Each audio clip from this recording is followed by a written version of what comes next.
and welcome to another GCSE Computer Science video with me, Mr Goff, for MrGoff.com.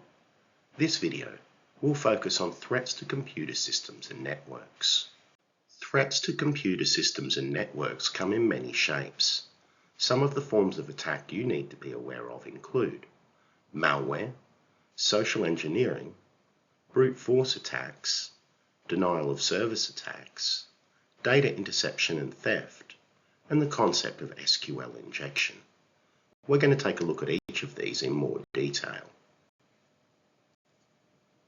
Malware is the generic name for all malicious software, including viruses, which are self-replicating files normally embedded inside another file, made to appear as though it's useful, worms, which are also self-replicating files, but they're generally downloaded when you open an infected file rather than embedded inside something else. Trojans, which provide a backdoor for hackers to access your files and computer. Spyware, which allows the hacker to view or record your keystrokes. And ransomware, which can encrypt your files until you pay a ransom for the decryption key, and even if you do this, may not actually decrypt your files anyway. What most of these methods have in common is that they're initially started by the user clicking on or downloading something that they shouldn't download.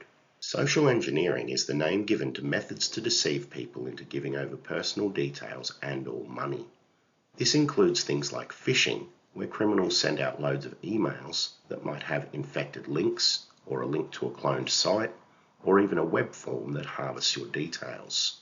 They hope that a small number of people will click on this and fall victim to their scam.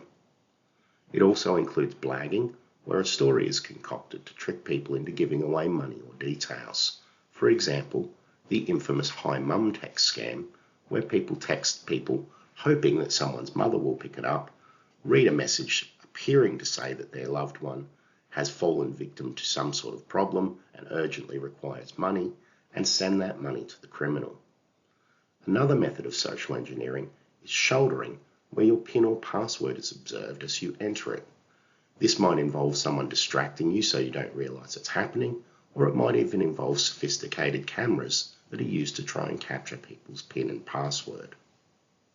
A brute force attack is an attempt to crack a password by trying every possible combination of letters and numbers in order to find what the password is.